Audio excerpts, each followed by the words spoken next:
क्या happily ever after really exist करता है? आज हम ये एक्सप्लोर करेंगे इस वीडियो में कि हैप्पीली एवर आफ्टर क्या है।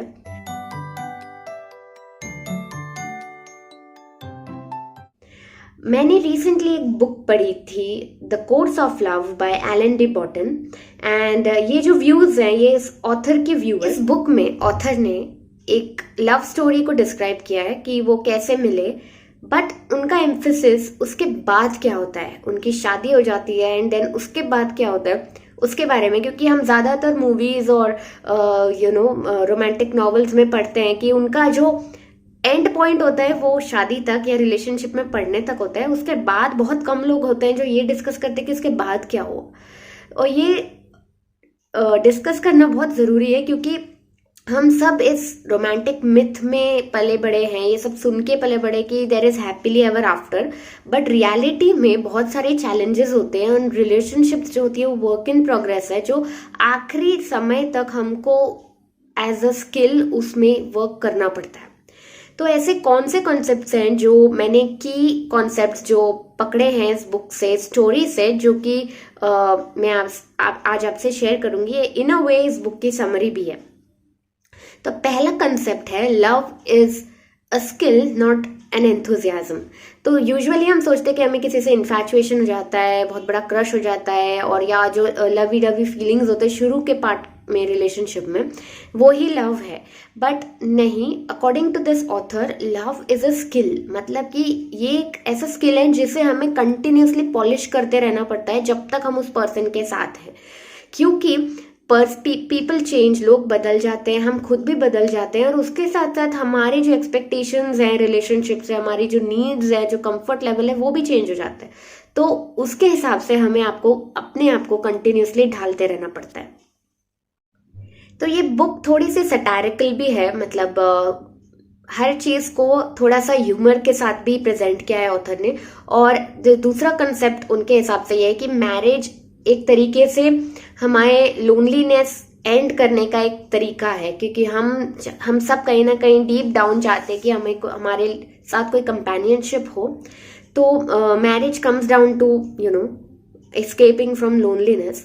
तो उसे उसकी जगह ऐसे देखना चाहिए कि हम कैसे कंपेनियनशिप किसी को प्रोवाइड कर सके, इंस्टेड ऑफ ऑलवेज सीकिंग हम कैसे दूसरे के लिए वो चीज प्रोवाइड कर पाए।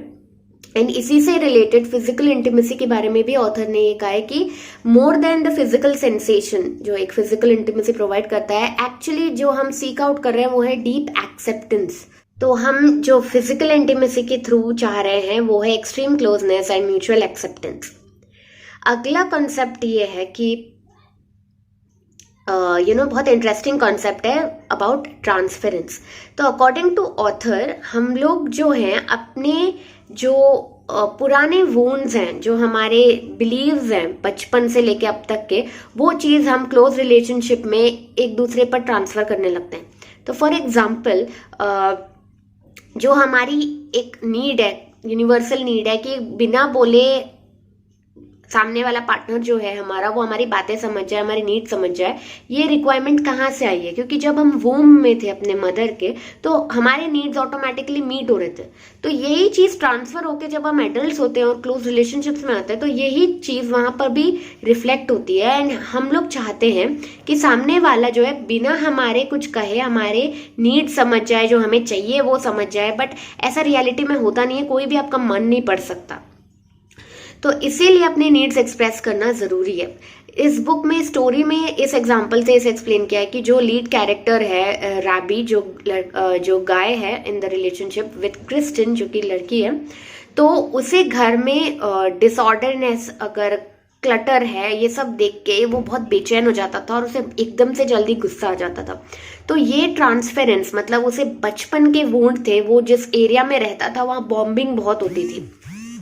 सो वो उसे डिसऑर्डरनेस देख के वो केओटिक टाइम उसके बचपन का सबकॉन्शियसली ट्रिगर हो जाता था, और जो वो इस रिलेशनशिप में, क्रिस्टिन के साथ जो रिलेशनशिप में, उसमें वो अपने वोन्स अनकॉन्शियसली ट्रांसफर कर रहा था और उसे एकदम से गुस्सा आ जाता था, because it reminded him of those days. इसीलिए अगर हम अपने जो इस तरह के वोन्स है उसके अवेयर हो जाएं तो we can prevent our self from getting into that loop. According to the author. तो हम अपने आप को उन चीज़ों से बचा सकते हैं कि हम अनकॉन्शियसली कौन से लूप बार बार वही लूप प्ले कर रहे हैं, जो कि हमने कहीं ना कहीं बचपन में पिकअप कर लिया हमारे सराउंडिंग से। अगला कॉन्सेप्ट है अबाउट अटैचमेंट थ्योरी। तो अटैचमेंट थ्योरी पे मैंने पिछले वीक ही एक वीडियो डाला था बहुत डिटेल में, उसे आप ज़रूर देखिए। उसमें मैंने ब्लॉग पोस्ट भी अटैच किया, उसमें मैंने और डेप्थ में बात की है। बट अटैचमेंट थ्योरी क्या है कि हम सब एक दूसरे से रिलेशनशिप में पढ़ते हैं तो हमारे कुछ अटैचमेंट स्टाइल्स होते हैं। There can be secure style, avoidant style, anxious style और एंग्शियस अवॉइडेंट स्टाइल। तो कहीं ना कहीं जो हमारे बचपन के एक्सपीरियंसेस रहे हैं, हमारे केयर गिवर्स, पेरेंट्स या फैमिली मेंबर्स या हमारे स्कूल का एनवायरनमेंट, फ्रेंड्स का एनवायरनमेंट, वहाँ से हमने कहीं ना कहीं ये स्टाइल्स पिकअप कर लिए हैं और वही पैटर्न्स हम हमारे पार्टनर के साथ रिपीट में प्ले करते हैं। तो इसमें सबसे अच्छा स्टाइल होता है सिक्योर, जिसमें कि हम अपने ऊपर भी ट्रस्ट कर रहे हैं, सामने वाले पर भी ट्रस्ट कर रहे हैं, हम रिजेक्शंस को हैंडल कर पाते हैं, पेन होता है बट हैंडल कर पाते हैं। बट एंग्शियस स्टाइल में क्या होता है कि आदमी क्लिंगी हो जाता है सामने वाले पर, वो उसको बार बार अश्योरेंसेस चाहिए कि वो सामने वाला उसे पसंद करता है, उसे लाइक करता है। और अवॉइडेंट स्टाइल में अगर बहुत ज़्यादा कोई क्लोज आने लगता है तो वो लोगों से दूर हटने लगता है। तो इस टाइप का डायनामिक है, आप वो वीडियो ज़रूर देखिए ताकि आपको और क्लैरिटी मिले। तो इसमें भी रैबी और क्रिस्टन जो लीड कैरेक्टर्स हैं उनका उसी टाइप का डायनामिक प्ले हो रहा है। क्रिस्टन अवॉइडेंट स्टाइल की है और रैबी एंग्शियस स्टाइल का है। तो उससे किस तरह के उनके रिलेशनशिप में स्ट्रेन पड़ रहा था और कैसे इस चीज़ की अवेयरनेस से उन्होंने अपने आप को उस चीज़ से बाहर निकाला, इसके बारे में बहुत अच्छे से एक्सप्लेन किया है। मैंने मेरे ब्लॉग पोस्ट में और भी कंसेप्ट्स के बारे में बहुत डिटेल में लिखा है, तो आप उसे ज़रूर पढ़िए। बट इस वीडियो में पूरे पॉइंट्स कवर करना मुश्किल नहीं है, तो मैं एक आखिरी पॉइंट आपसे शेयर कर रही हूँ। एक आखिरी कंसेप्ट जो ऑथर ने शेयर किया है वो है मैच्योरिटी। तो अकॉर्डिंग टू ऑथर, आप तब रेडी है मैरिज के लिए या रिलेशनशिप के लिए जब आप परफेक्शन सीख करना बंद कर दें, क्योंकि कभी भी वो परफेक्ट रिलेशनशिप या परफेक्टली हैप्पीली एवर आफ्टर कभी अचीव नहीं होता है।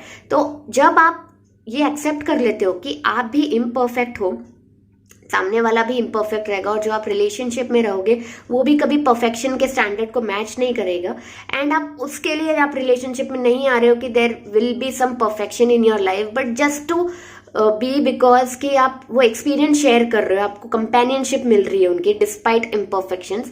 जब आप उस माइंडसेट से आप रिलेशनशिप में आ रहे हो तब आपको ज़्यादा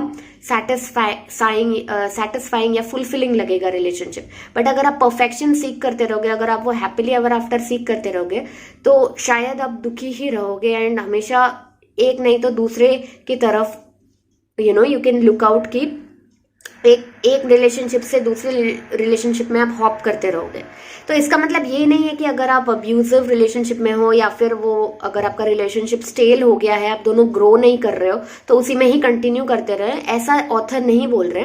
बट उनका कहना यह है कि हमारा रिलेशनशिप में पढ़ने का रीज़न ये नहीं होना चाहिए कि हम हैप्पीली एवर आफ्टर ढूंढ रहे हैं, हमें हमारी ग्रोथ किस तरीके से हम ग्रो कर रहे हैं, हम सेल्फ एक्सेप्टेंस हम में बढ़ रहा है, ये चीज़ मेनली मोटिवेट करना चाहिए आपको रिलेशनशिप में। और जो मेन कैरेक्टर है, इवन जो उनकी पार्टनर है क्रिस्टन, उन्होंने भी एंड में यही रियलाइज किया कि जितना सेल्फ एक्सेप्टेंस उनका बढ़ेगा, वो खुद से खुश रहेंगे, खुद को एक्सेप्ट करेंगे, उतना ही उनको अपने सराउंडिंग्स को, अपने सराउंडिंग लोगों को एक्सेप्ट करने में भी ईज रहेगा।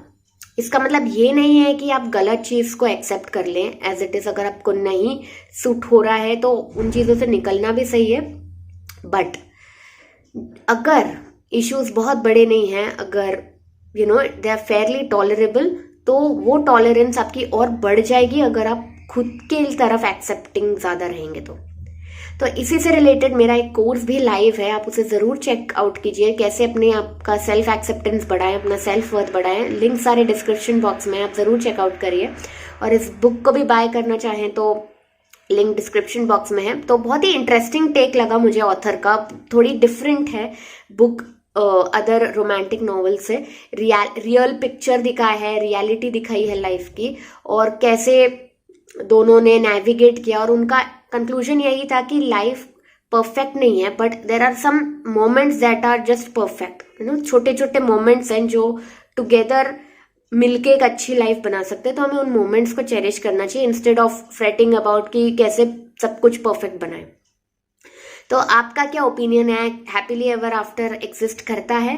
मुझे कमेंट करके बताइए, और मेरे ब्लॉग और पॉडकास्ट को भी फॉलो करिए, लिंक्स चेकआउट करिए, and thank you for subscribing my channel.